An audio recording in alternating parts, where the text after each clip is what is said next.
سوچ بھی نہیں سکتے ہیں کہ ایک مسلمان جان بوجھ کے کلمات اذان کی تحقیر کرے، ہو نہیں سکتا۔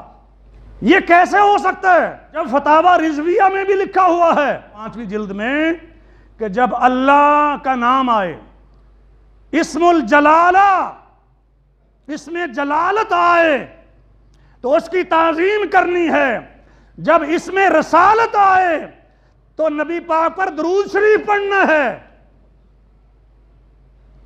اللہ کے بندو یہی کر لیتے تھے۔ ڈاکٹر عبدالرشید اظہر رحمت اللہ علیہ ایک دفعہ اذان کا ذکر کر رہے تھے۔ اذان کا ذکر آیا تو فرماتے ہیں یہ نہ دیکھو کہ کون اذان پڑھ رہا ہے، یہ دیکھو کہ وہ کیا پڑھ رہا ہے۔ فرماتے ہیں کہ اذان کا جواب دو، یہ دیکھو کہ وہ کیا کہہ رہا ہے، اور یہ دیکھو کہ کس کی طرف بلا رہا ہے۔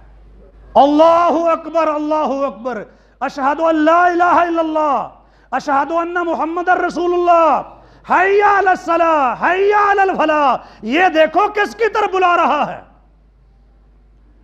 یہ تو بھی کل کی بات ہے، 10 تاریخ اسی مہینے کی حیدرآباد میں حافظ شریف حافظہ اللہ عشاء کے وقت تقریر کر رہے تھے، اذان شروع ہو گئی تو حافظ صاحب نے تقریر روک دی اور پوری اذان کا جواب دیا۔ پوری اذان کا جواب۔ اذان اذان ہے، یہ اس کی اذان ہے، یہ اس کی اذان، کس کی اذان ہے؟ اذان وہ ہے جو اللہ نے اپنے بندوں کو سکھائی ہے نبی پاک کے صحابہ کے ذریعے سے خواب میں، اور ان کلمات کی تائید کروائی اللہ نے اپنے پیغمبر کے ذریعے سے۔ ان کلمات پر مہر محمدی لگی ہوئی ہے۔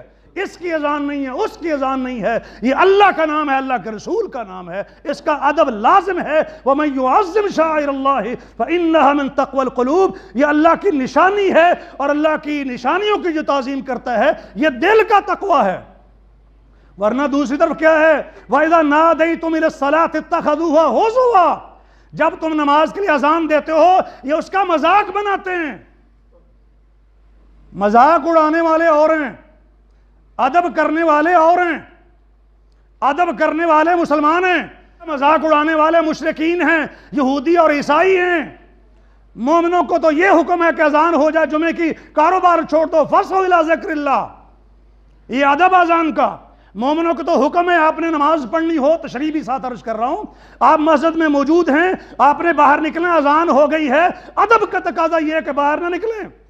ابو ہریرہ فرماتے ہیں رضی اللہ عنہ، جو اذان ہونے کے بعد مسجد سے نکلے اس نے ابو القاسم کی نافرمانی کی۔ کوئی عذر کسی کا ہو، شرعی عذر، یا نماز پڑھ لی ہے یا کوئی شرعی عذر ہے تو اور بات ہے۔ یہ اذان اتنا عظیم کلام کہ جس کو شیطان سنتا ہے تو اس کے وارنٹ نکل جاتے ہیں۔ میں جان بوجھ کے وارنٹ کا لفظ بول رہا ہوں۔ حدیث میں آتا ہے کہ وہ بھاگتا ہے، ہوا خارج کرتا ہے آواز کے ساتھ، اور ایک حدیث میں ہے کہ وہ روحا کے مقام پر جا کھڑا ہوتا ہے۔ 36 میل کا فاصلہ ہے مدینہ طیبہ سے مقام روحا کا، 36 میل دور جاتا ہے جب اذان کی آواز سنتا ہے۔